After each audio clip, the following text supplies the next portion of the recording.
You figure that. You know, it's bunch of powers. It's really okay.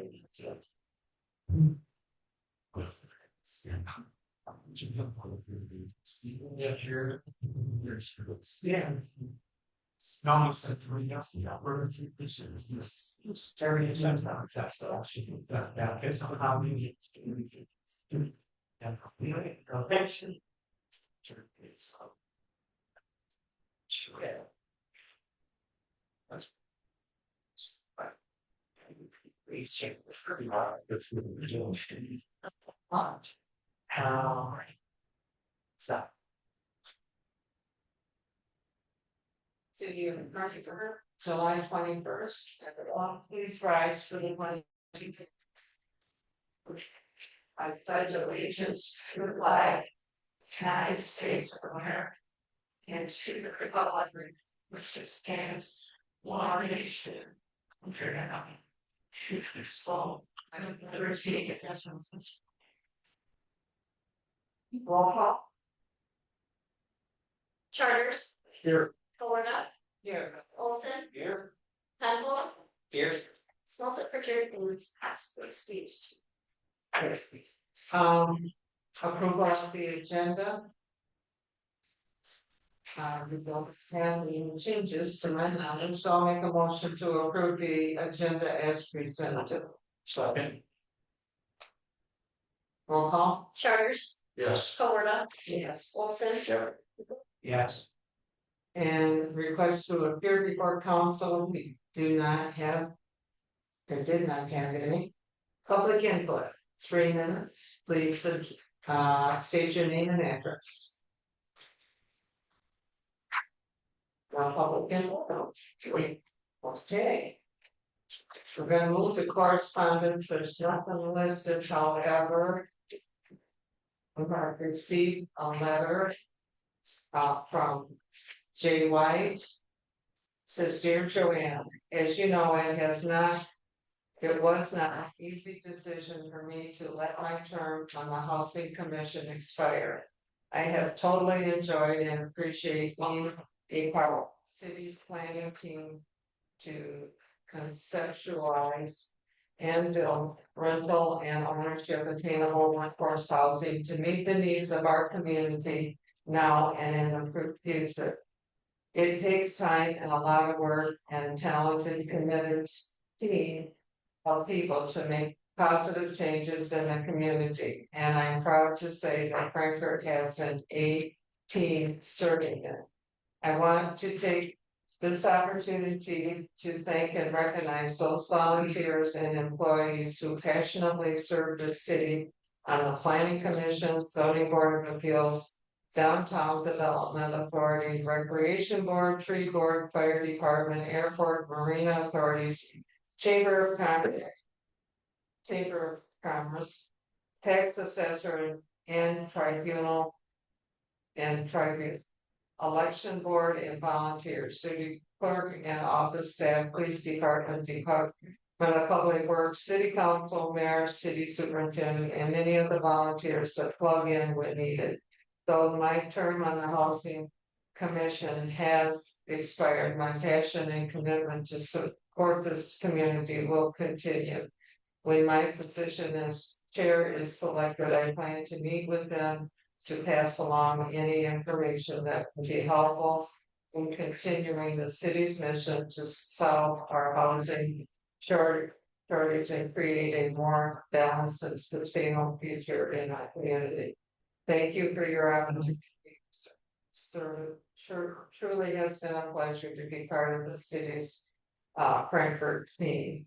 And with that, I will say, Jay White, 488 Bridge Street. I think we need to send him a certificate of appreciation for all that he has done for the city for many, many years, Planning Commission, etc. So we will be having to get a new chair for the Housing Commission who have an opening. So if anybody is interested in serving in that, we would appreciate your efforts. So that's the only correspondence I had.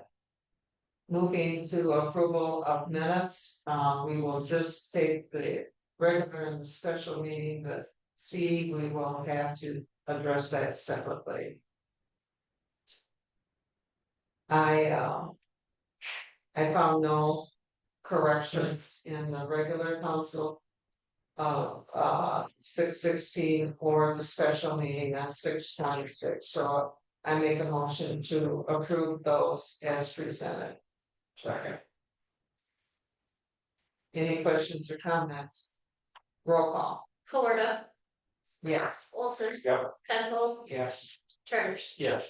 Now the special council meeting, which is a closed session, please read those.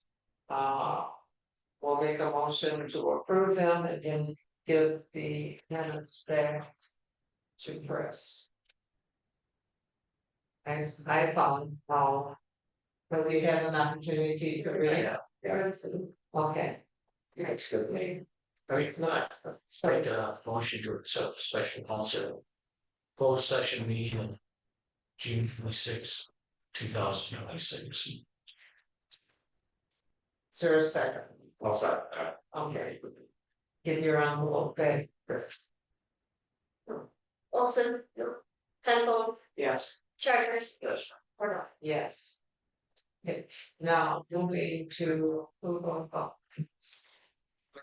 To approve prepaid voucher 60957 through 60964. 60966 through 61055. HRA 9385 through 9418, the amount of $866,661.95, of which 97,613.06 capital outlay, Lake Michigan Beach. Payroll voucher 44135 through 44310 and EFT 992 through 1007, the amount of $293,407.57, of which $165,136.90 for wages, $63,489.96 for employee repairing benefits, $7,308.50 for employee deductions, $35,294.75 for federal tax deposits, $22,177.46 for the yard. That is long. I'll second that. It's awful. any questions? Roll call please. Penfold, Yes. Charters. Yes. Florida, Yes. Olson. And we have, I'll make a motion to approve the voucher 60965 payable to also electric and amount of $705.62. Also. Any questions? Roll call. Charters, Yes. Florida, Yes. Olson. Penfold. Yeah. Our monthly bills. Make a motion approving voucher 61056 through 61087, the amount of $305,042.88. Support. I'll support. Roll call. Charters, Yes. Florida, Yes. Olson. Yeah. Penfold. Yeah. Okay.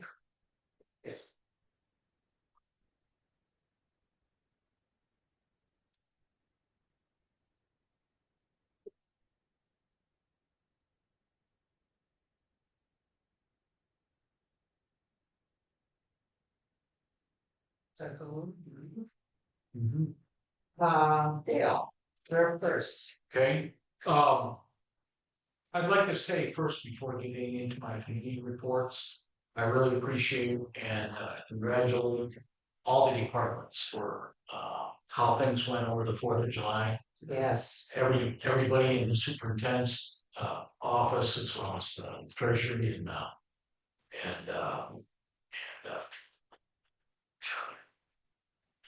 The police department. yeah, police department. Man, I tell you, it's heck to get old. everyone did a super job. I think everybody in the city really appreciated everybody's efforts. It was a success, and I know a lot of preparatory work went into that, and I really appreciate everybody's efforts. Yeah. So with that, on the personnel committee, from the last meeting, we did successfully complete all the reviews with all the department heads in the week of June 22nd. And on June 26th, we held a special council meeting to approve all the agreements. And they were all approved. All agreements were made for 3 years.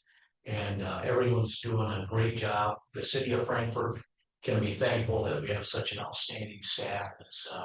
Everybody's firing on all cylinders. And so we're very fortunate to have great staff like that. Finance was postponed. Joanne, certainly had that later.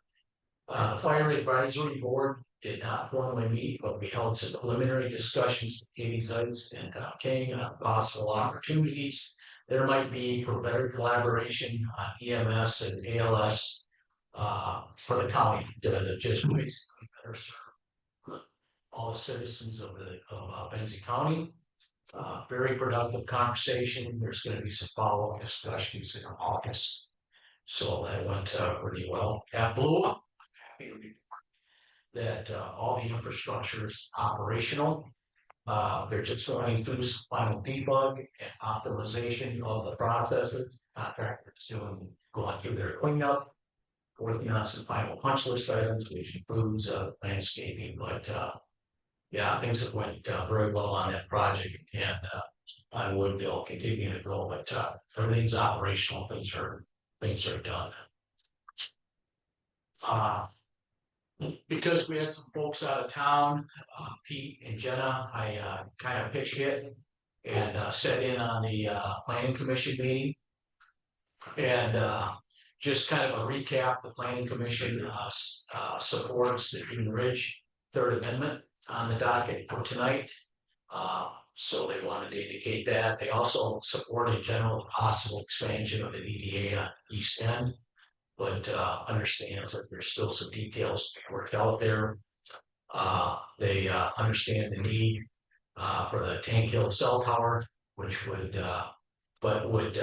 emphasize they would like to keep the height to a minimum, and realizes it's an engineering input decision that's going to dictate on some of that. That's on the docket later today as well.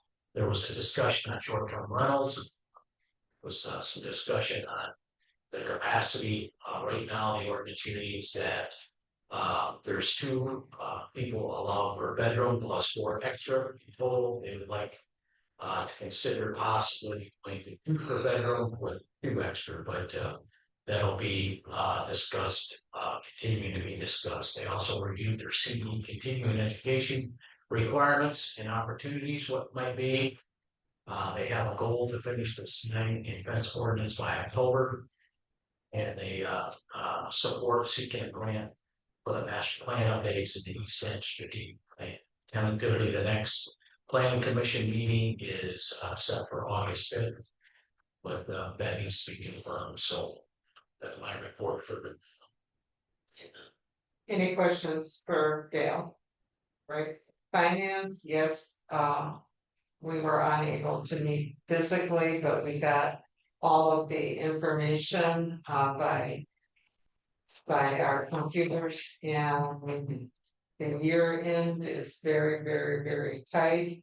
We had to move some monies from our prior year cash because to have a positive cash balance, and that was all because of the submittal for the reimbursement for the Lake Michigan fees.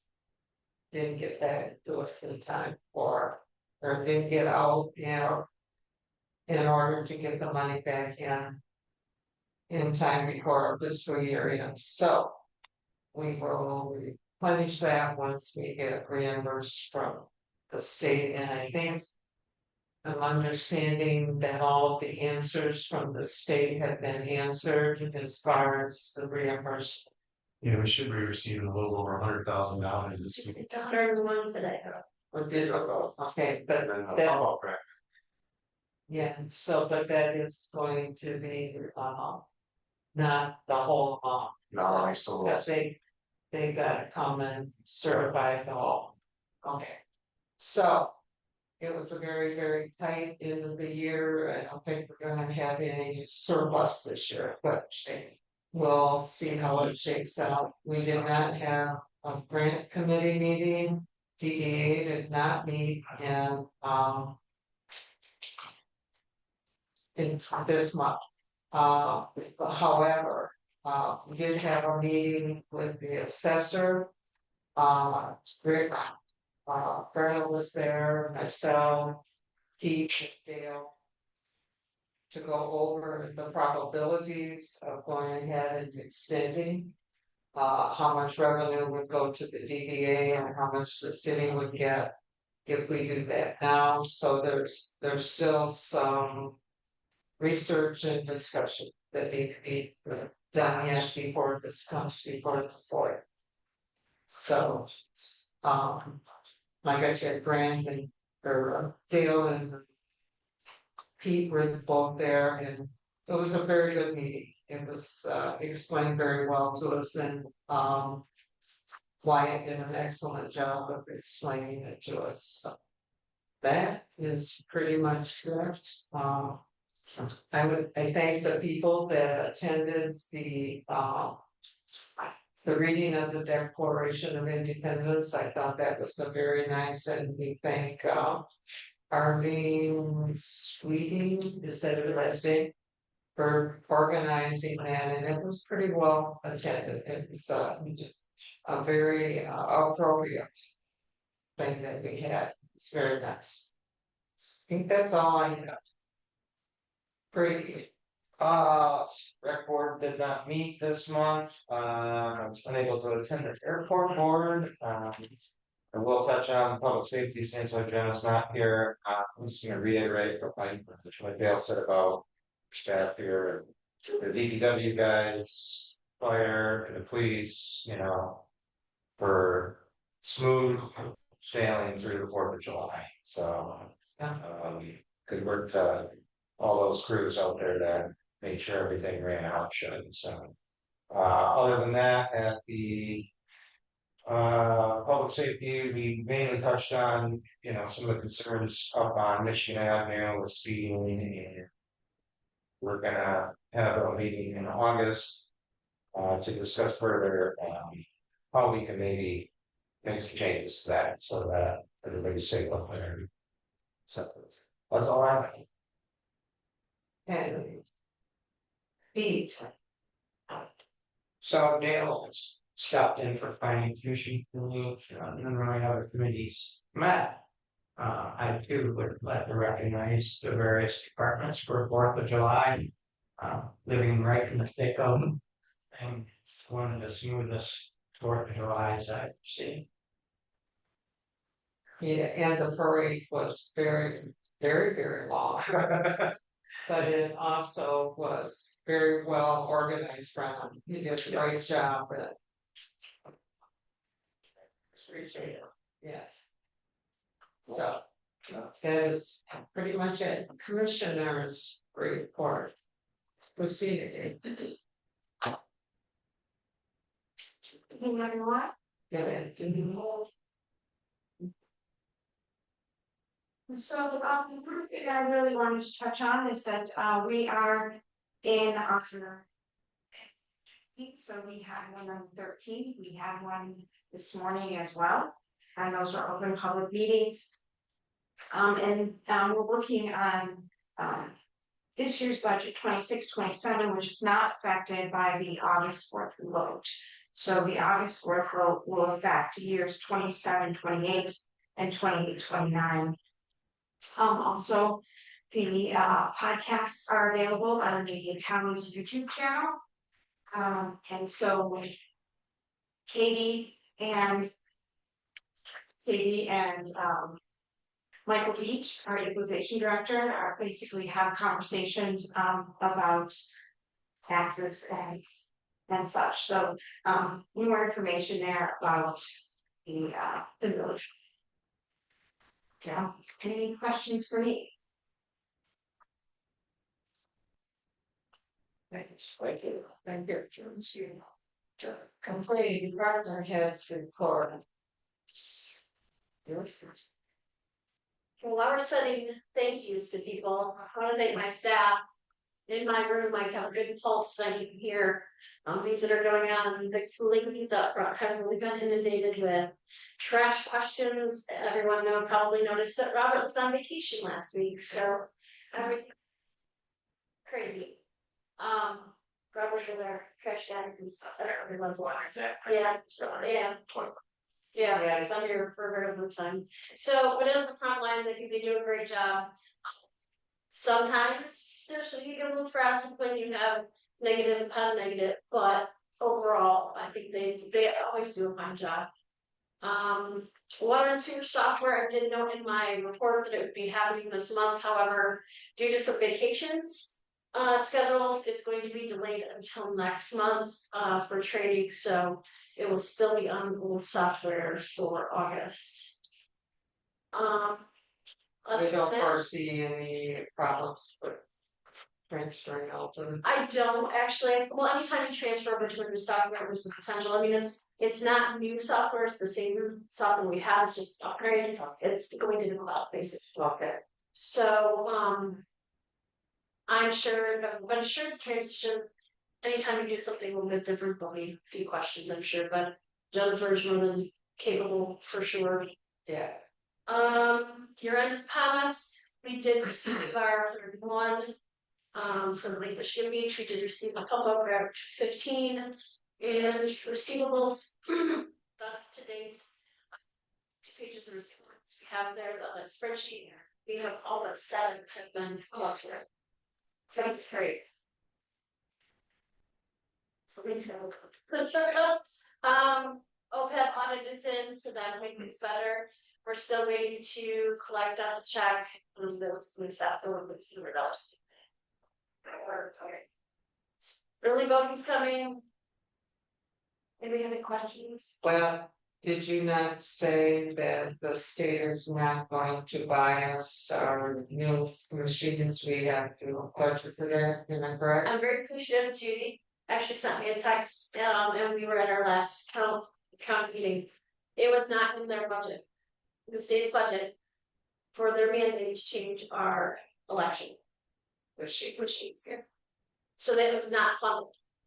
Now they're saying perhaps we could still do 27 with our own machines instead of mandating that we get them 26, 27. We may be able to use them because we're the only ones that have an election on and off year.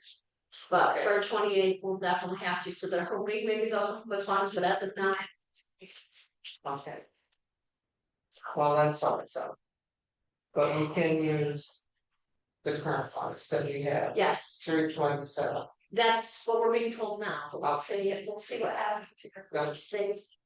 Okay. Any other questions for the person? You see her schedule there, working the 9 days prior to she's taking a couple days off. Working weekends, I guess, basically, kind of flex time. Well, so any other questions for Chris? Not as young as I used to be. Okay, Josh, you're up. I will be taking the remainder of my vacation. I have 76 hours left that have to be used up by August 20th. So I plan on taking off August 7th through August 19th. It kind of coincides with all past vacations for football. I'm no longer a coach, I retired from that, so I plan on getting reacquainted with my clients. And taking my youngest son to college. So if I could at least be excused for the council meeting, it's critical. I won't be anywhere, I'll be around, so if needed. I was contacted by TC Tourism and it was also verified by Ironman, and they would like to entertain a renewal of a 3-year contract. I do recommend that we get together with our partners so we can have that conversation before moving forward. It is sold out. They claim it's one of the few events that is sold out. So our venue continues to be a major draw for the athletes that participate in Ironman. Well, I did mention it to the county administrator when we were meeting with the fire, and I mentioned that. We were asked for a 3-year contract, she said, you said no, didn't you? But, and then did ask us if they felt that it was really beneficial for the city, yeah. In the long run, so, Well, we definitely gotta reach out to county and our township partners. Yeah, I think we need to have a lot of discussion about. So, yeah. already, Michigan Avenue project, is completed. We're going through some punch lists. Not sure what owners use for their hydro seed. They're gonna have to readdress that. But, everything is working well with the sewer main. The project looks nice. I'm hopeful that the striping sends a message to people where they can park. Our ultimate goal with some of the striping, this is something we'd like to do on all the side streets as well, is create designated parking spots, we can sign it more effectively. But also, it allows us to do a better job at enforcing our parking ordinances and things like that, so. So I question the need for the stripes on residential streets. And I also think we have to be more careful. We got some of those stripes right up to people's driveways. And that just makes them tough people. Well, I don't think we'll ever do Forest or Lehman off, but the side streets from Main to the alley should be east. That would make more sense, but And Michigan's probably gonna be our only real true neighborhood where we venture up in there, just because of the two-lane situation that we have. Well, yeah. We did spend $45,000 this year on striping, just so you know. that's why I'm thinking we don't have stripes. But no, I mean, there's some level of effectiveness for it. But our local law enforcement group is doing an excellent job at making sure people are following the parking rules, so big shift in that, I think, you know, so I think people are starting to realize that there are places you can park and places you can't park. The wayfinding signage, you've seen some of the installs, it's been a slow process. Some of the recent delays are wildland fires in Canada, that's the explanation from the contractor. Safety for their crew, so we do expect them to be done sometime this week. They said today or yesterday, but that hasn't occurred. They do look nice. I've been asked, what are those? Yeah, the one signs on the Main Street corridor, those are pedestrian kiosk signs. Brian worked with Meredith McNabb on the design for that. Mhm. So and it's QR code driven, so those messages can get changed without having to update the sign. Okay, good. And also, if you're curious, the Chamber's website, Brennan put together a database of when the restaurants are open. So if you want to plan where your lunch is, make sure you know which restaurants are going to be open. You can access that on the Chamber's website. That's been a pretty good resource to share with people. The Animal Welfare League reached out to me. They would like to fund a small pavilion at the dog park. That's nice. So as time allows, we'll be looking at some other options for that. We also worked with Terry Pritchard. He's a blacksmith type of fabricator. He's got a little shop down in Arcadia. He lives here in town. He wants to help us with a prettier sign, but we have to come up with what the cost would be and whether or not they don't really would cover that cost. Do we really need to put a pavilion? That's under discussion, you know. The rec wants to Money have that. doesn't necessarily mean. Right. This is gonna be no cost to the city. I realize it, but that doesn't mean we should just do it because it's free. Well, we'll let it do the rec board. And it wouldn't be a very large one, obviously, you know, if we did do one, it'd be. Think about it, that's like a little bus station, right? But like sunscreen, you know. You can do something like that too. Sunshades that actually can be removed in the Yeah, winter.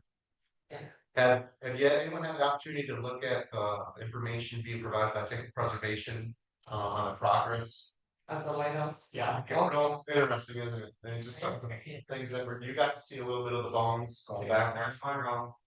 Yeah, thank you for helping them out with that. So this first phase is really focused on that upper level lamp room. It's exciting. It's amazing, you know, what goes into that structure. It's also amazing on how well it's handled the abuse since 1932, so. Yeah, When are they, what's the rough date that it's gonna be done with this phase?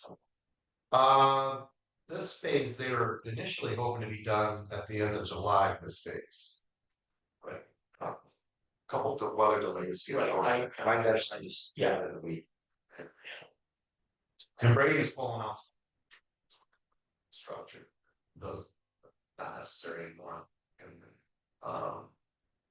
Bathroom, it's up and running. It's getting used a lot. Positive feedback. Got a lot of positive feedback on it. June.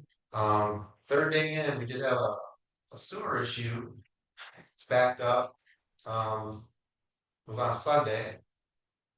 Our crew pulled out a chunk of concrete that was left there in the trough by owners.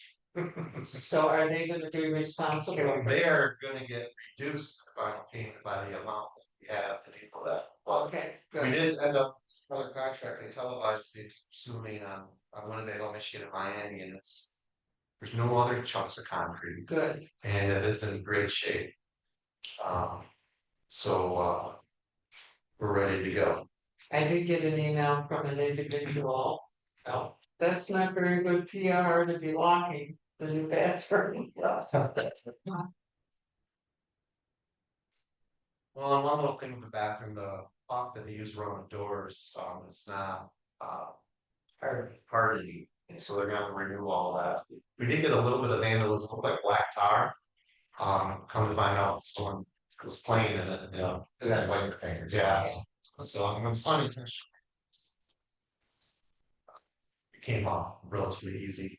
The route master plan survey is out there, everyone had something on their seat that they could chime in on the QR code and participate. As of the end of last week, we had 405 responses, which is really good. That's the most we've ever done. Even in the past, what we're trying to figure out beach bathroom situation, work is significantly heavily advertised. We got more surveys out of this, so hopefully provide some good data for us. Any questions for me? The crew does an amazing job. The seasonal staff, you know, you guys know how many hours they put in dealing with the restrooms. We do got a 3-person rotation, so one of our 3 seasonals, they're not working every weekend, so it gives them a little bit of option to get a break. Things are going well. It's hard to believe we're knocking on Ox's door already. But we do have the general plan reliability study complete, available for your review. It's in the conference if you want to read through it. Dale, you mentioned you've gone through it. Yeah. It's good information for us. It's kind of laying out the blueprint of what we need to do for our lives over the next 20 years. Any questions? Thanks, Josh. Got a big time on vacation. Yeah, and forget the skills. Yeah. Yeah. Get us, Josh. Oh. Okay, we're moving on to our chief police. Okay. From June 11th to July 14th. We handled 264 calls for service in the city. Plus, also assisted the county with 16 calls outside of the city. They've been incredibly busy and they're a little short staffed. And it sounds like that's gonna get worse for them. But we do what we can to help them out when they help us out as well. So in that 264, so in relation last month was 209.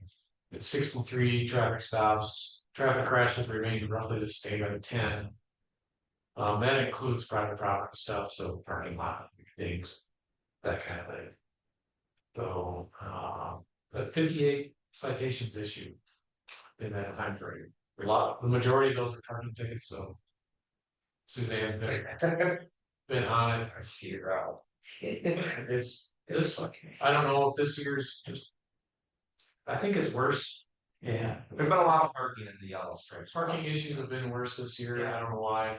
I do think our visitation is up, was definitely on the 4th of July for the fireworks. Um. But we just do what we can. Independence Day is kind of the big topic.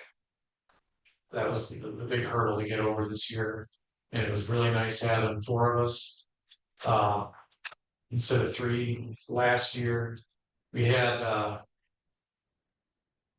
typically we just have 1 officer working at night. So the 3 of us that weren't working came in and helped Officer Jewel who was on. We all came in at about 11:30 and then got all the barricades put out and got it done in just under an hour. And a couple of guys from the fire department also helped. They're big help. We had to add a couple of barricades so they were able to get it with the pickup truck and bring them down. So the next, and we had signage out early again. We put it out about a week early for the parade route primarily. And then that night we got parking signs out for the turnaround, so we could block that off. And we didn't have to remove anyone from the turnaround. By the time the parade started, the parade route was entirely clear. There's just one young man that left his truck there. And with help from a couple of DPW guys and Facebook and chats and phone calls, we were able to get him move his truck. So we only towed 1 vehicle that parked after the parade on Michigan. And that was the only removal we had that night. We had 28 calls for service on the 4th alone. Half of those were parking tickets. I saw a guy parked the wrong way in the yellow zone, saw his ticket, he's like, I'm never going back here again. Good. Well, I'm just worried about writing a ticket. Even with the additional people that we had on for the fireworks due to Beulah's closure, there's no way to know how many. I wish there was some way to know. I don't know if there's a cell phone data kind of thing we can plug into. That would be pretty cool. But even with the thousands of people that are in town, the only people we dealt with that we had issues with, was local people. So. And one of them, by your house. Involved alcohol, of course, on the beach. And one young lady that had to be taken to Paul Oliver and then turned over to her parents, and then the other young man was turned over to his grandfather and then later reported to his probation officer for violating the probation.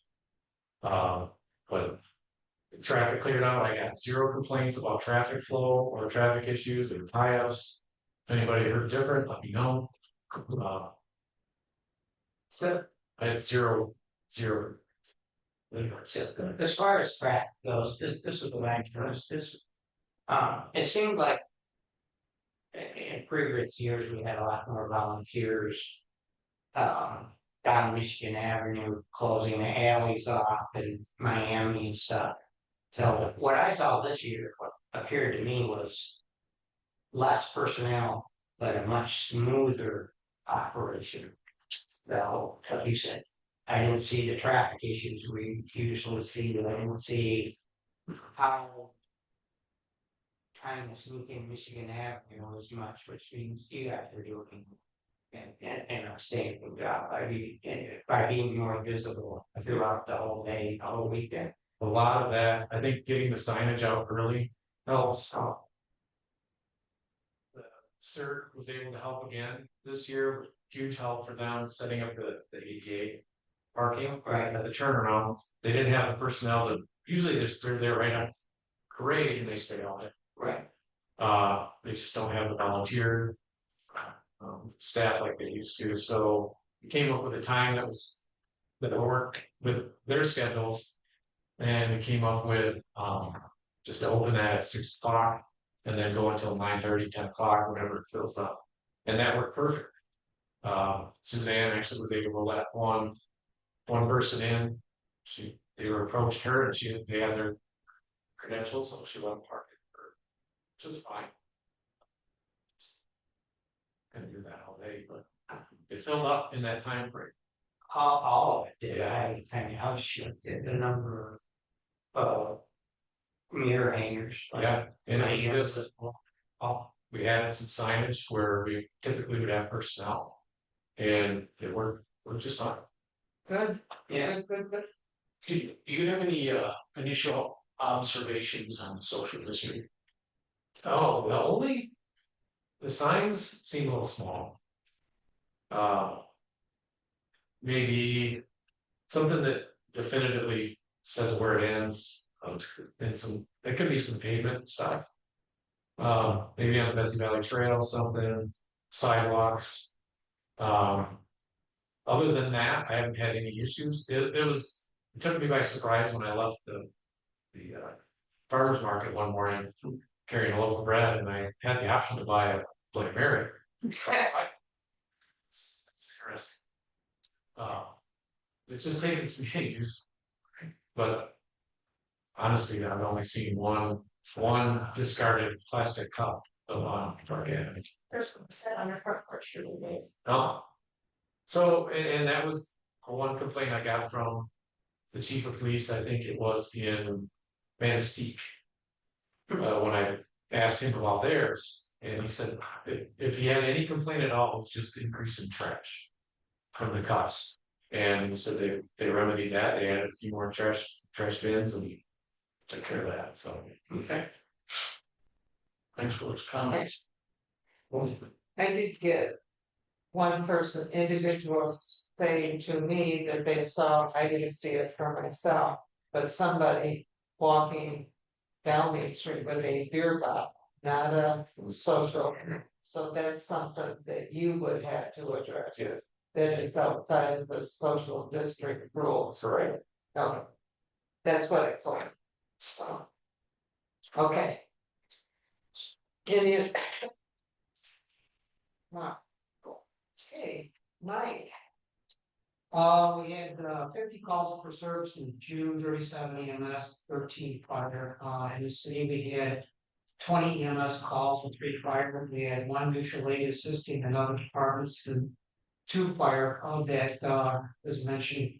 We had water rescues. We've had so far the day 5 water rescues that we've had to go on all over the area. So that's.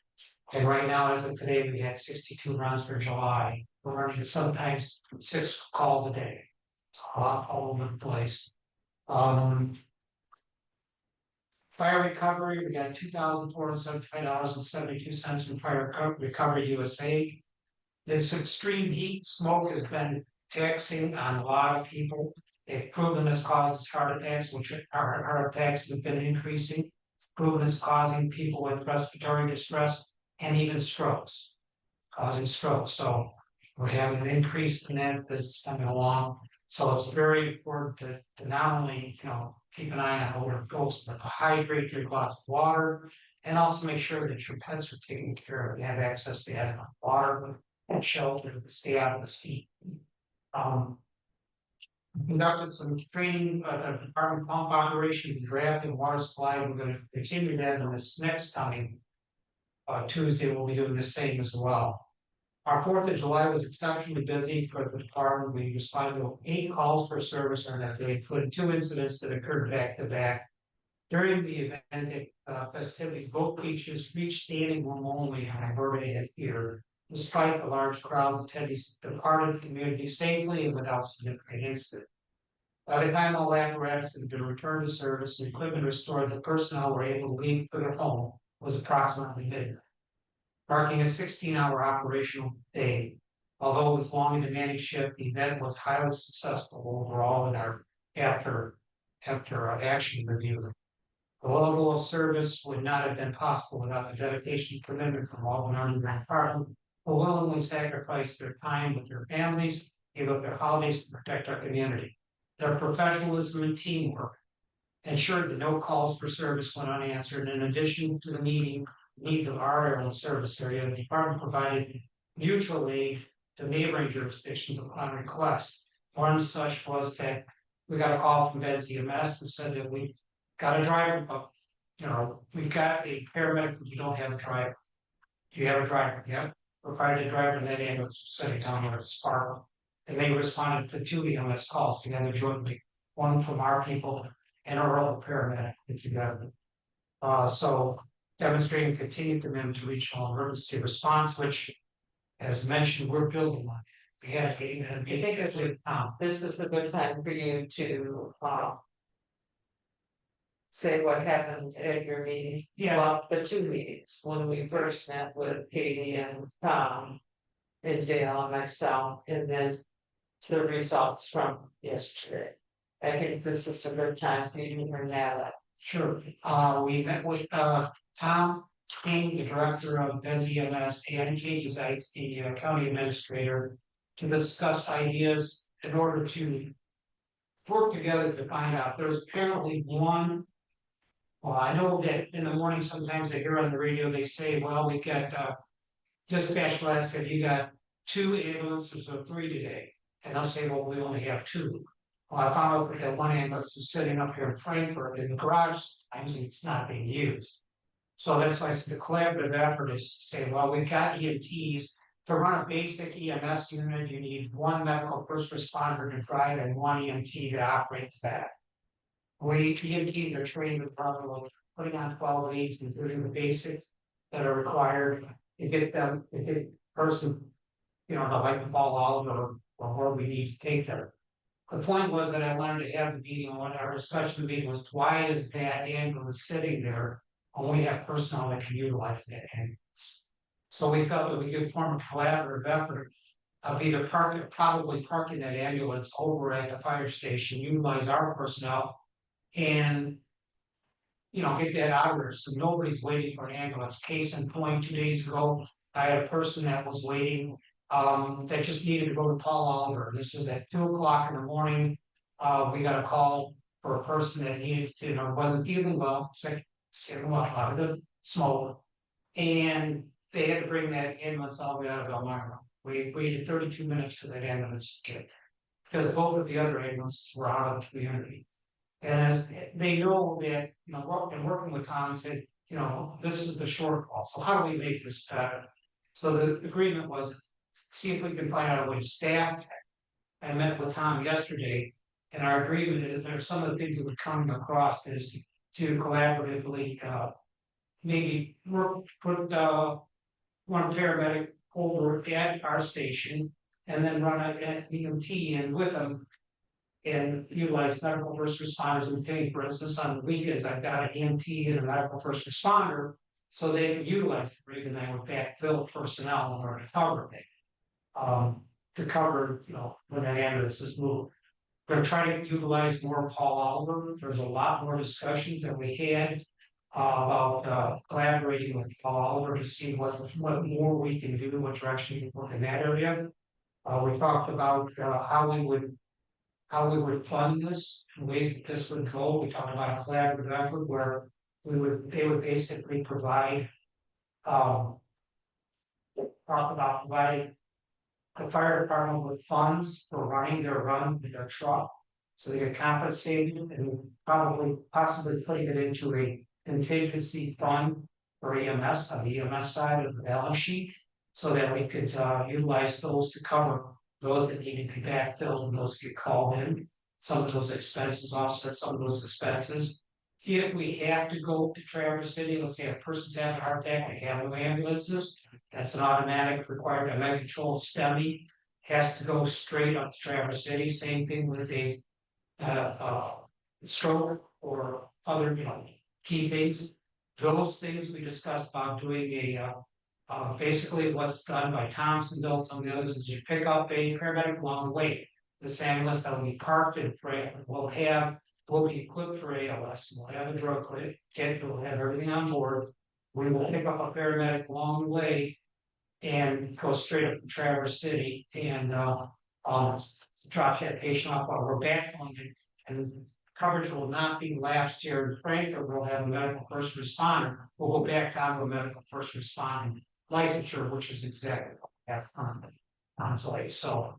Tom and I talked about this, and we're gonna, Yeah, That was fine. and it was something we were trying to.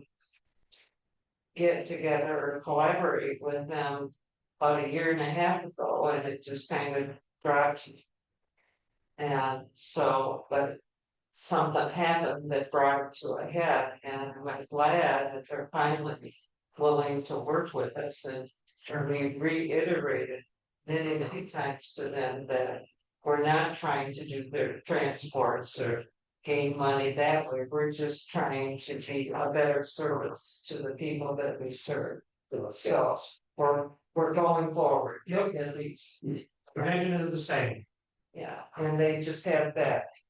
They call it a truck, call it the ambulance, that is just sitting up with the other one up in their new residence on Pine Lane. And they said, well, we could bring that one down and put it to, we have a bay available in order to have it repairs, so.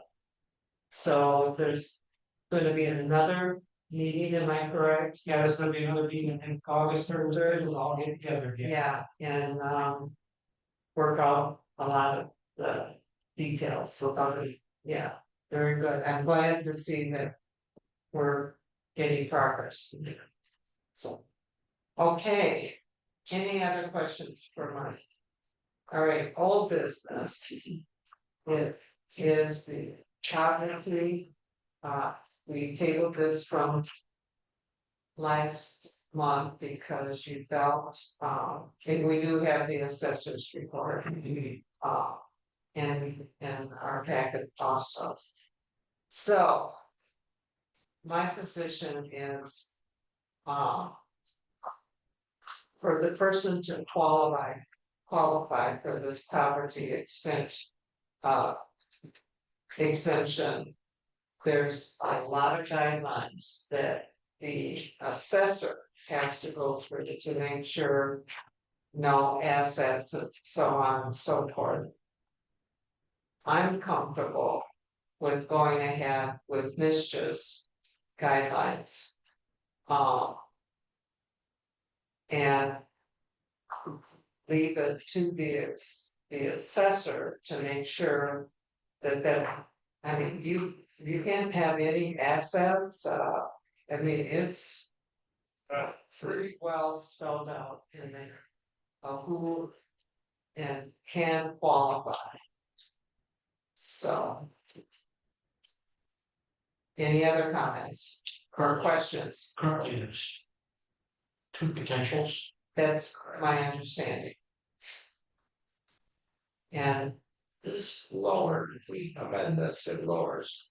no, it Right. actually increases the, yeah, actually, the biggest increase is, one person. This is the biggest increase. And the 2-person. I can't imagine. Living on that dollar amount. But right now, we have 2 applications.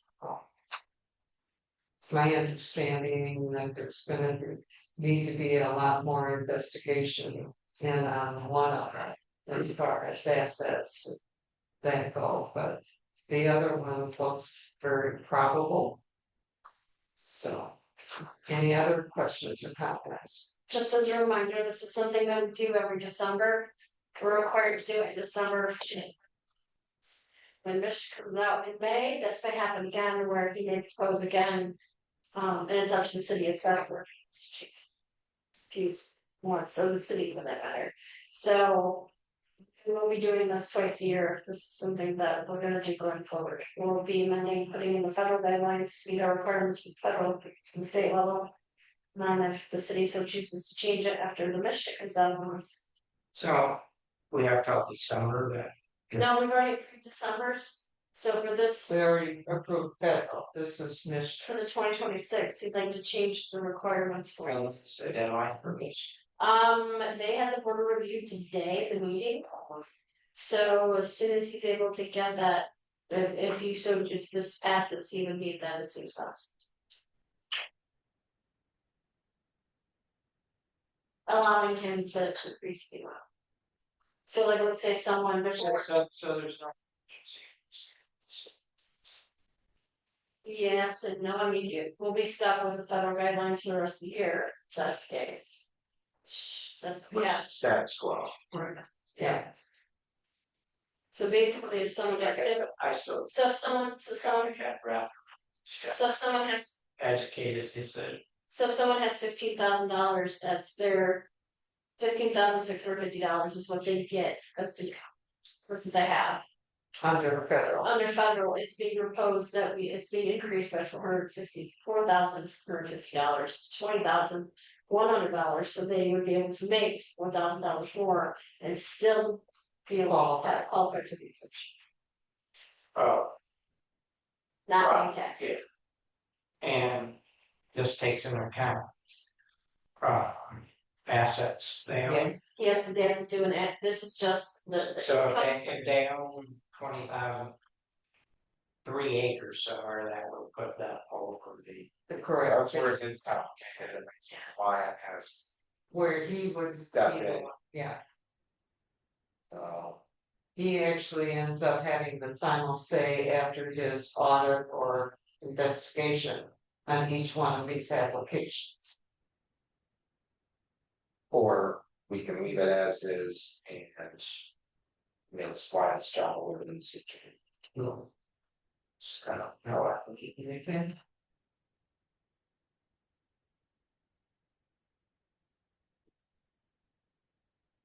What is it, what do you folks want to do? I like to put it available. I do too. Absolutely. I'll make a motion to approve the proposed amendment to the property exemption resolution number 12/16/2025 as presented. I'll second that. So to clarify, you're saying This would be to amend it. to move it up. Right, If they can actually make a little bit more money, still qualify. You still have to pay the. Right, Hawarda, yes, Olson, No. Penfold, No. Charters. Yes. Oh, it's 2-2. Yes. okay. Thank you for your words. All right, moving on to new. Agenda, I never registry is on the shields. Josh, can you help me on this last name? That time. Thank you. Trevor Magnati has expressed an interest in serving on the zoning board of appeals, of which we did have a vacancy. Mr. Magnati's background is in the healthcare and sports performance field and is currently the athletic director for Frankfurt, Alberta area high schools. He has been a resident of Frankfurt since 2022 and owns a home within the city limits. So therefore, I will make a motion. No second needed to appoint Trevor Magnati to the zoning board of appeals for a 3-year term set to expire on 7/21/29. And remind me, Chris, to bring in, I've got a book, but Okay, that I will be happy to give to him to help it. So roll call. Olson, No. Penfold, I thought we didn't need. so do a couple. You'll second.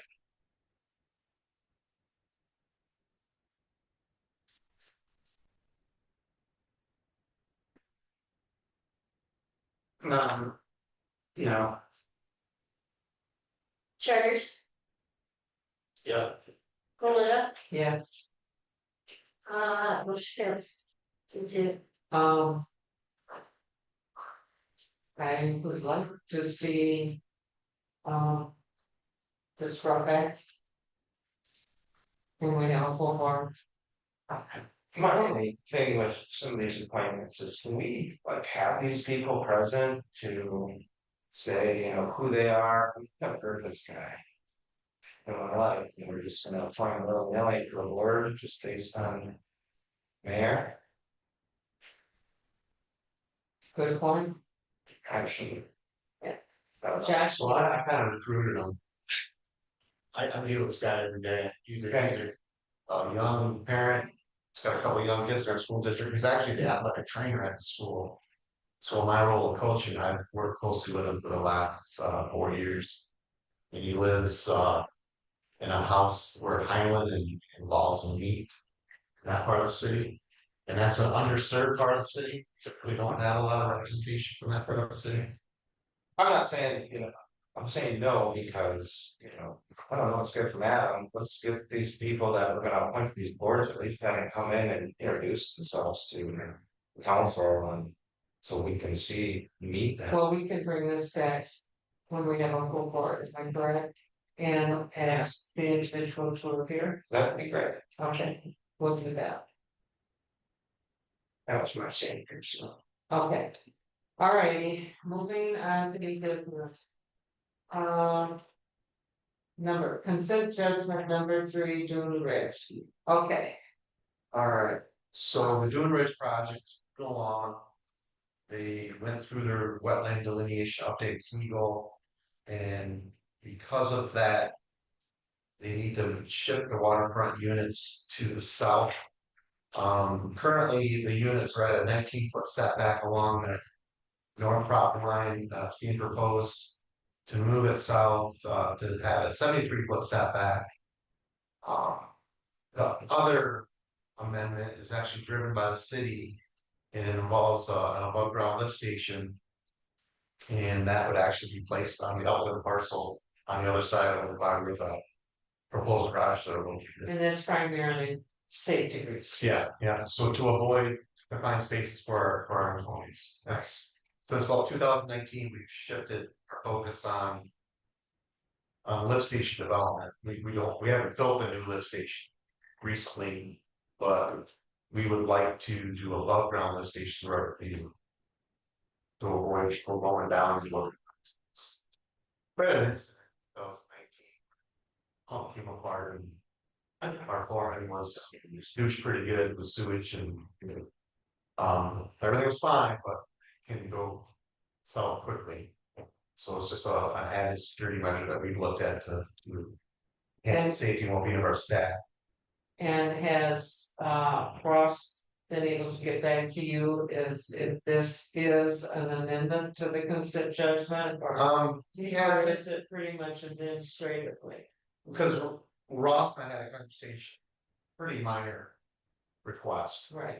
That, right, Well, we're moving 50 feet, right? right. That's not right. Well, you know what I mean, just whether certain amendments can occur to a site plan. I've not had any feedback, so I'm gonna go with the understanding that we have to do it with a consent judgment amendment. This went to the planning commission Tuesday. And they recommended to the city council to proceed with the amendment to consent judgment. Well, and because I was part of the mediation on the very first one. I couldn't see. The main concern back then was not being too close to the trail and not going into the wetlands.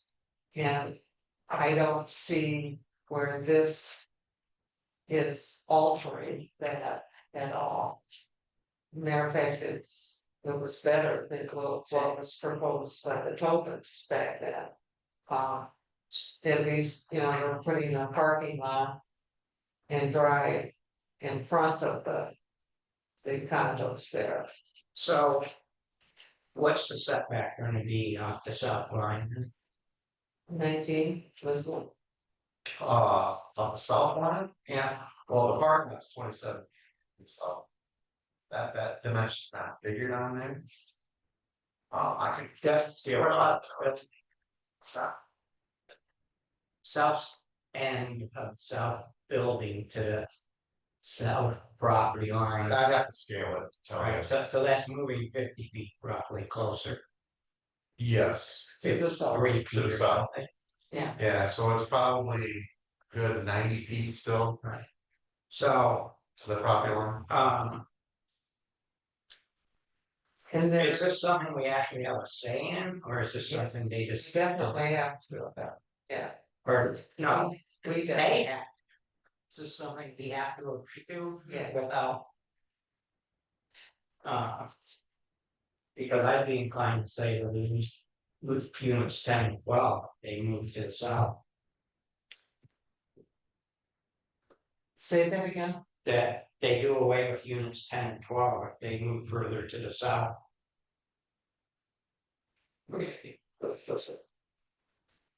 Yeah, I disagree with you. because I truly feel if they didn't have that judgment today, if they brought this to us, we wouldn't allow that much density on that side of M22. It's the same density. I realize that, I'm saying, I think today, if they had to start the process over, we would have never allowed this.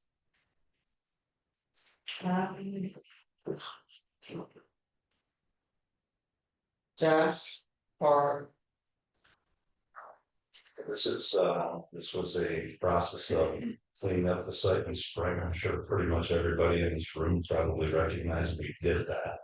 In doing so, we wanted to re-examine the wetland area, make sure that we were in compliance with that. And in doing so, there's a pothole that's identified on basically the north side of the property. If you're looking at any drawing, you'll see it. Circular, it's actually man-made, most likely by some sort of backhoe or something to that effect. That created some wetland land, it's not wet. And in doing so, to be in compliance with the Wetland Act, you can't be in that, or you can't be abutting it or touching it. So the buildings actually took on a new configuration as well. If you notice that it's actually similar to the buildings that are directly across the 22 in the U-shaped as opposed to a staggered sawtooth. And so to get out of that pothole on the north and on the delineated wetland that's basically would parallel the lakefront, this configuration was designed so we don't have any touching of the wetland in any capacity. And hence we have to move it well beyond any code setback that would be anywhere required under the zoning to the south. And so it's quite a ways away, you know, more than. And there were some other changes that were made as far as the drive lanes. I think actually when we were here in January, we kind of had a discussion a little bit about that little pinch point in the middle of the property, and I think we discussed it with the chief, fire chief. That actually has been expanded by 4 feet, so we got a full 20 feet there. Other than that, density is the same, number of units the same, 100% in compliance with the consent judgment that obviously we've been working under. Nothing on the east side of the road's changed at all. So.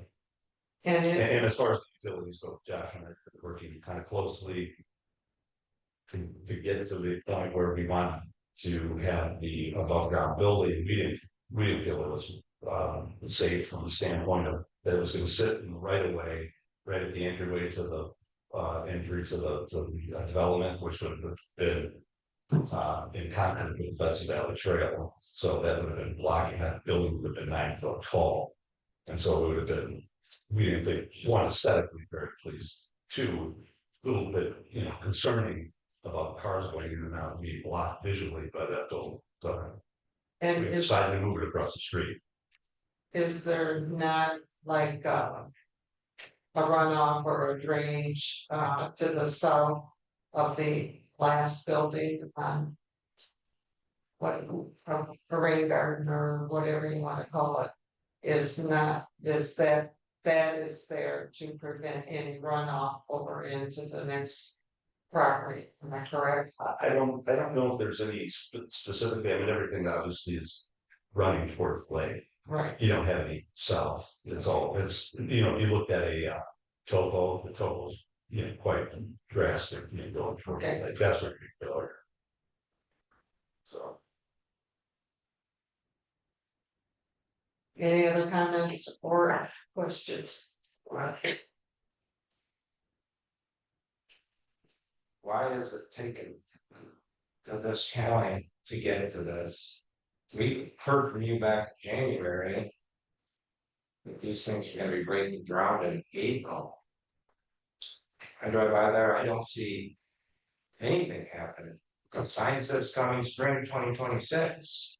You and me both, I'd really like to do this, but if you ever gone through a process of getting the proper approvals, we're working closely with Josh on utilities engineering, there's quite a bit of a list there to be able to get the proper, and we have to fire suppress these buildings. Because of the nature of the building, so there's an ongoing process of that going on.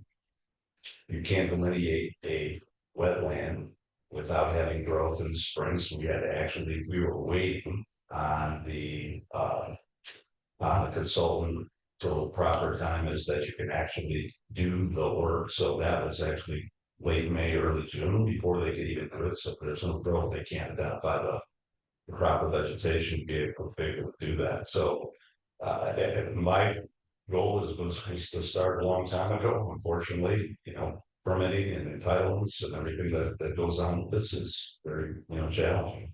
Perfectly And honest. it was pretty much equal, was your setback. Yeah. It's yes. I mean, it's not really. It's not standing away because they don't even have any jurisdiction over this. We don't touch the wetland. They can't. There's no. I mean, that's what I meant was by the wetlands and with that spot to the north. Is what caused you to want. Felt conflicted, Jane. I went and did it again to make sure that we were in compliance with any wetland issue. That's my understanding. Yes, and I would suggest to you that, and Josh can affirm this, is that the whole discussion we had related to this above ground lift station is going to cost quite a bit of money to the developer. So now we're going to be going across the street, going all the way to the north of the end of the parking lot, boring and jacking the road at a second spot, coming back across the road before it goes up with Blue. So at a pretty significant cost that we've taken that on to make sure that doing business with all due respect, actually not doing business is really with respect to his request about having a bit more safe situation. By the way, there was a permit already granted for the underground that I could move forward with. I'm trying to comply with the city's the request that we don't do that. Brady, you have another question? No. Okay. Any other discussion? So it looks to me in here that we're doing this under one motion instead of two. Meaning that you wanna do just one side or the lift station? Lift station It's separate one. from the wetlands. We can do that. But I'm going to approve the relocation of the lift station, but not relocation of the building without adjustments to the building size. I kind of really disagree with you on that one. Well, you can. Yeah, that's my right.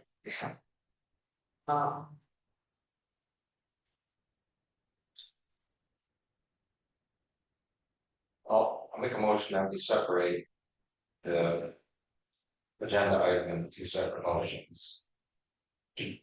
Okay, I'll support that.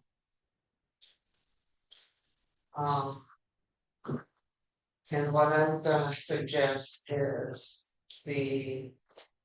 Somebody make a motion, somebody make a motion, He did, to set, put into two So separate. can I make a recall?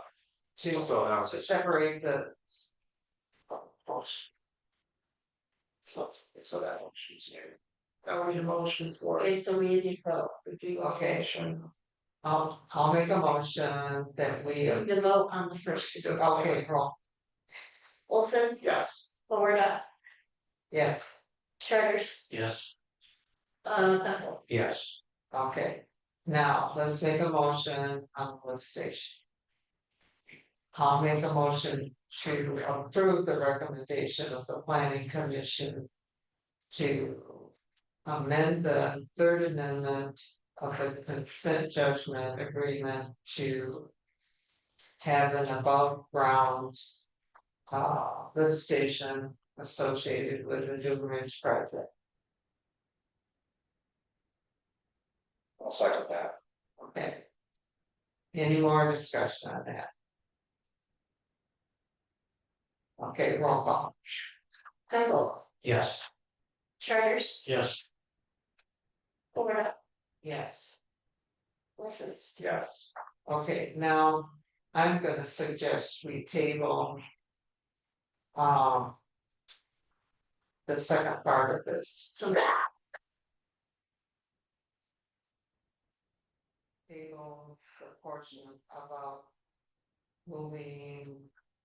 The to the setbacks on the south and times. Please. Come in the meantime and really study the project. And ask any questions. I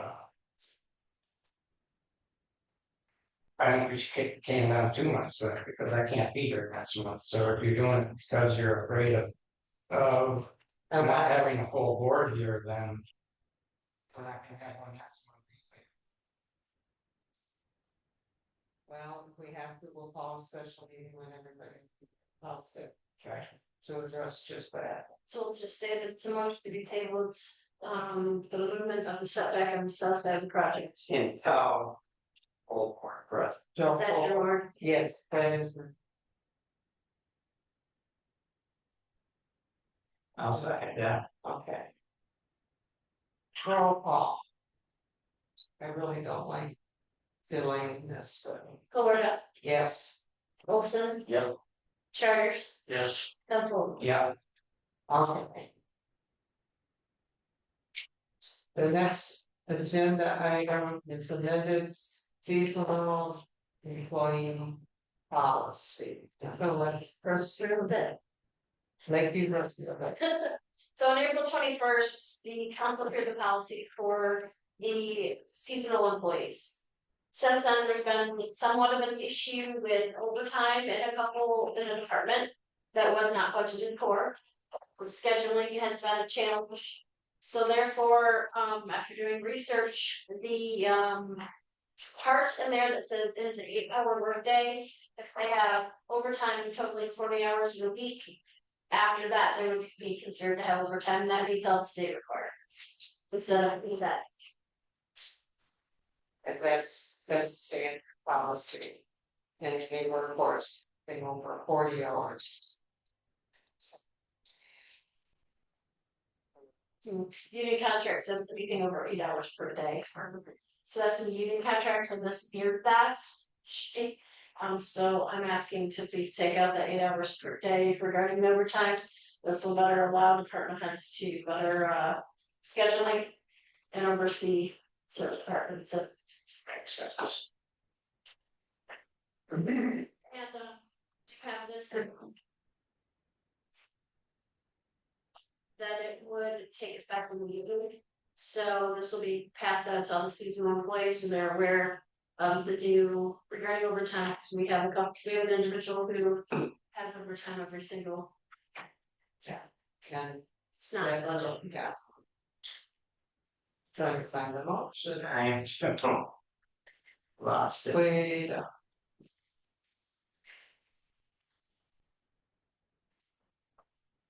Do you want me to read it? Sure. I can't find this. To approve the amended city council seasonal part-time employee personnel policy of 7/1/2026 through 6/30/2027, which omits the phrase 8 hours per day or regarding overtime. I'll make that motion. I'll second that. I know there's a lot that isn't. Make it roll call. Yes, please, Charters, Yes. yes. Olson, Yeah. Penfield. Yes, Oh, that's the town, okay. Okay, now I'm going to learn the second. Go down to the dot here. Shoot, That's telephone. yep, that's. Oh, yes, that's what, So. alright, the next one is the lease agreement with Tower Co. This is the company that wants to. And something that you have to do. Is, take all of the antennas off of the water tower. Because it can't take any more weight than what's there. I had a couple concerns about the lease agreement, and we had a conversation with Jason from Tower Co this morning, and my concern was mainly to put it in there that the height be no more than 140 feet, which they are shooting for 125, but we want to make sure it doesn't go. Well, it sounds like we need to know the exact height to start with, because right here it says not to exceed 140, then it says anticipated height. Could be 120 to 125. And now the water tower is 75 feet, so I don't understand why they need to go that much higher than a water tower. Water towers. Initially, my conversation with him is I didn't want to see it above 125. And that is what they are shooting for. But then my question is, if they're functioning all along the water tower currently at 75 feet, why do they need to go higher? If that's what they're working now, why would we go off? I mean, you're talking, Because, let's say it is Josh, 140 feet. like go off. Well, it's to expand the coverage of the antennas on the tower now. Will not work after July 2027. They'll fail. So we had to upgrade the antennas. They weigh more. Which is why We're gonna take them off. we're failing on the structural on the water. How much of what's on that water tower now is inoperable? How much of it's junk? Nothing. Everything on there is functioning. Mhm. Okay. my thought is. That. We need to expand the coverage. And if engineering. Proves that they need to be at a certain height. Then to some extent, what we really. Need to rate benefits the coverage versus not having the coverage. I That's think it, well, then that's instead what of, that expected new coverage is gonna be, is there a map that shows what the right increase? can be what. Yes. What I'll call a safety, your engineering might be throwing them to. To make sure they get the coverage, maybe they're being excessive there, but. Well, and the other item with that too is, each of the carriers, be it, AT&T or Verizon, and there was a third one that they were all working. They all independently. Do their own mapping of that, so we're dealing with, the tower company that consolidates that information. Have sold the mapping or have. Well, I'm looking through here, I got to see what new coverage is gonna be. No, I don't think there's a coverage map yet. At least it's been shared. So we're just going on what promises basically, or What? suggestions that there's. am I correct, Josh, that if we don't go over to this tower, we've got to. Yes. This Water. because the equipment that there is antiquated and they want to upgrade, which is heavier than what. Right, our water. I don't think that's. Yeah, sure, don't need any weather, yes, Well, but they don't know if they gotta go 140 or 125 or anywhere between it now. So I guess what I suggest, they gotta start planning. Or else we'll miss the time, it's gonna take months. Maybe just make an improvement based on 125, if they need to, we gotta go back. Sorry. Yeah. Other question. Why are we losing revenue? Yeah. I wanna know why. Why?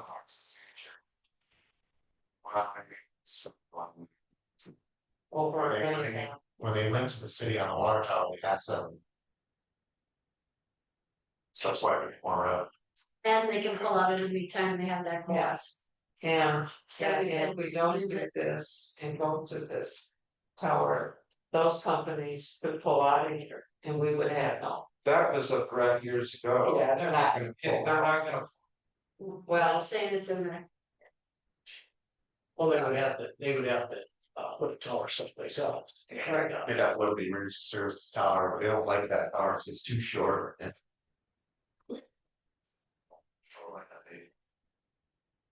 well, because we know it's something that is very much needed. I'm gonna get off the dime here and make a motion to approve the conditional changes. The proposed ground lease agreement between the city of Frankfurt and Tower Co. SIG LLC to place a monopole structure adjacent to the water tower on Tank Hill and authorize Mayor Holworda to sign the lease on behalf of the city with the added, not to exceed 125 feet. In height. And he was okay with that. Of adding that. Yeah, And Ross is. This. yes, he has. Is there a second to my motion? I'll second it, Okay. Now further discussion. because I think we need. The antennas we have now should be in a water tower now, that it actually serves me, so regardless. We need those antennas. We need a tower more. I do think a coverage map.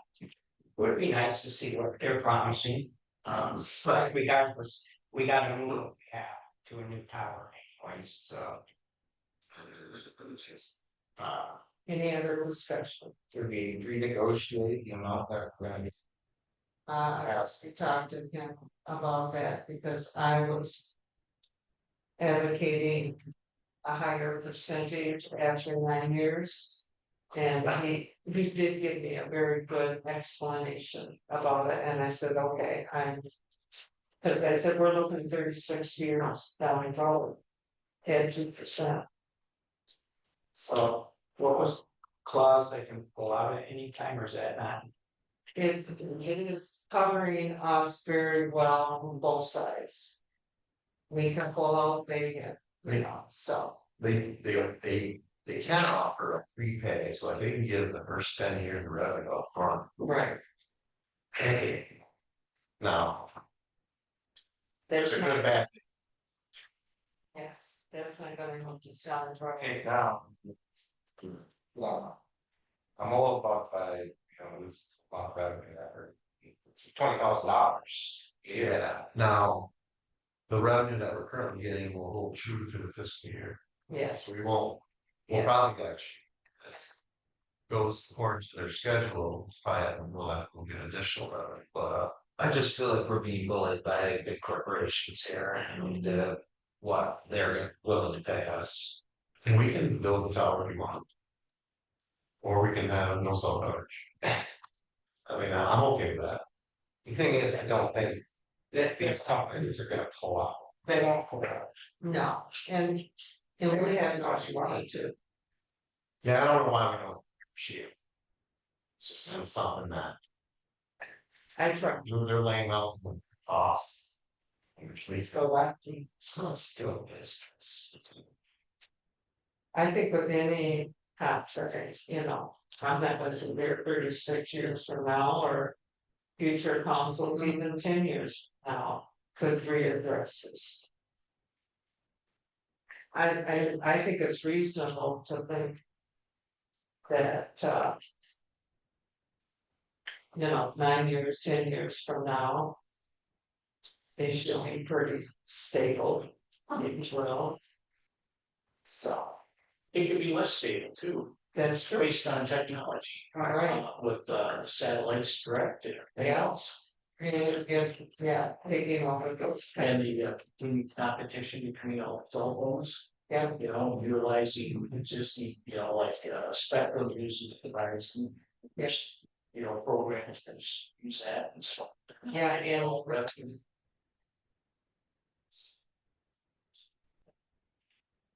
with all of the companies, leaves us totally on track. That's the other part. And he's not doing it for free. No, I'm sure he's going. No. So, okay, are we ready for a roll call? Right. Okay, we have a second and a correct. Okay, roll call, please. Charters, Yes. Yes. Olson,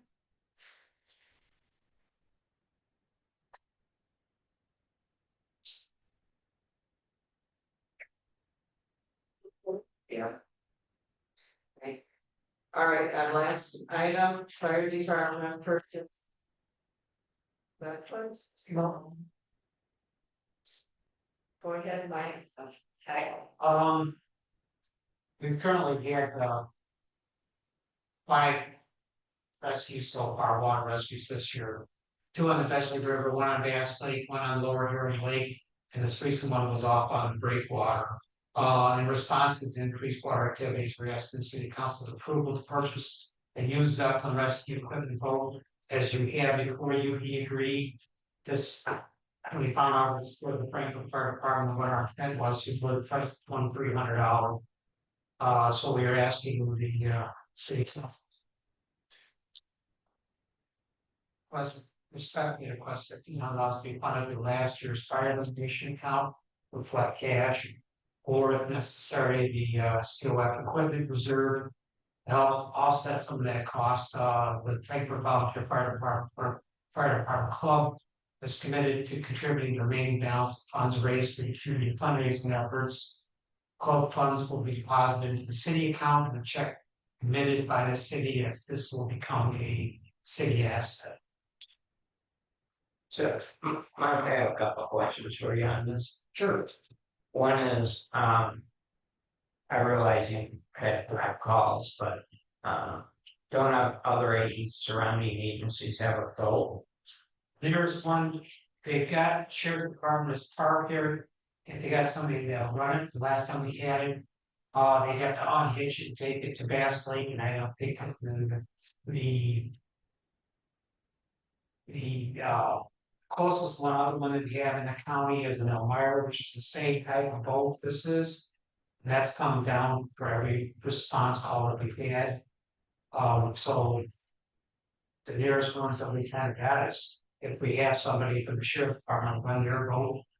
And if it's available to get to the different lakes that we got, and the river, they can't go down the river, they have nowhere for the go. Right. This one will. And I'm not, I mean, the money's not, right? I'm more concerned about the long-term maintenance, and storage of it. You have a place, our always thing, you have them for. Yeah, it's a small, it seats 3. So it'll be a patient and a driver and an EMT that'll be on now, on board. And put the patient up over the edge of it. What year's the boat? Geez, I think it's, and don't quote me, I gotta look that up. It's not that old. Boats require a lot of maintenance. Well. So is this like 14, 15 feet type of a deal? Basically like a dinghy. I need. Probably something. It's like science. Oh, yeah, stuff. So with this, I mean, you'd be looking at more of a inland lake, river type of thing versus. Yep, taking out. Not deploying it. Is it a jet motor or a prop? We also have a donated is a trolling motor that we can put on the back, take it down the river, push. But it doesn't have to be, it's got a short. Yeah. Yeah. First chance, so, yeah. So this, in addition to the cost with that, like Pete says, it's not a whole lot of money, it's $2,300, but. You know, the rest of the gear, life preservers, helmets and other gear, we've got that. We've got to come up from, or as far as safety gear, or maybe not safety gear, I guess, the medical gear. And then would we need to purchase that other, like I said, life preservers? I guess it's down that. You said yes. We're trading, and we would be transferring all that stuff that we use for ice water rescue, go from ice water rescue to water rescue. So I already have that, elements. Okay. So the only thing that, and we've even got a secondary jump kit that we would use on that boat, primarily, what we would need is to get blankets. And so the whole person on ours would be warmed up and getting the shorts for its spots. This seems like a no-brainer to me, so I'm gonna make a motion to approve. A used up on rescue boat equipment with 25 horsepower, all port motor. Authorized 1,500 to be allocated from CAF or COF. Which one's not? Oh. Pick one. No, For of the part equipment. fire equipment, correct. To be used in combination with department club funds to purchase of all necessary journal entries and budget amendments needed. So it's gonna be out of the equipment reserve. Equipment reserve. Yeah. I'll support that. Any other discussion? Roll call, Howard, yes. Olson, Yep. Apple, Yeah. Travers. Yes. Okay, public input, agenda items only. Yes, Matt. Smith, $60 Avenue, we also. As far as the cell tower goes, I mean, you see it when you come in and that's fine, I think that 145 feet can be excessively visual. But I do contend that the decision-making process here was kind of, it seems like many people didn't really have an awareness of all the issues of the cell tower. And I would contend that it was kind of a shoddy process of making this decision. I think that there's a need for that cell tower. It's in a good location. It is not adjacent to people's homes. It's on a parkland that's, you know, it's necessary. It's good, but you should have a coverage. You should have a coverage map before you make a decision. So that in the future, if you decide you need another cell tower somewhere else, is you know what coverage you already have. I think that the contract, I think you need somebody other than one person. I would suggest you have your attorney negotiate a contract. Some people are better than, well, whatever. But the fact is these tower companies make a lot of money. And if you're losing money, that shouldn't be happening. There's absolutely no reason for it. They're getting a lot more out of it than they're giving you.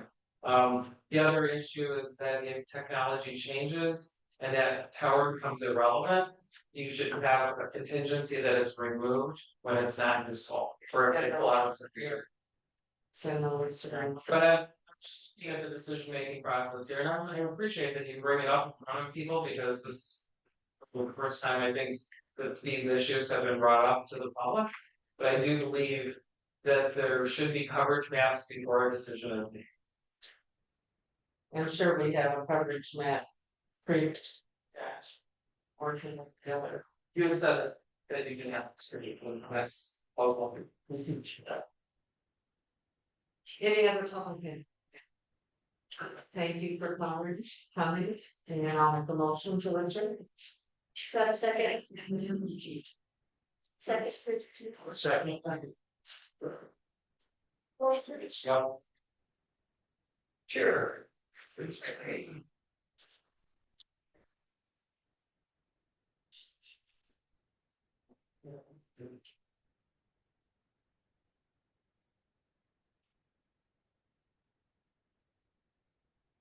So you know, we're on the spot, there's a dot.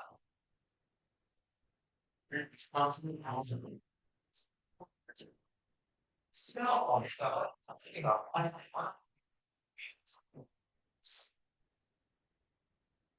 Cause. Well, I get to rent a place, I, the others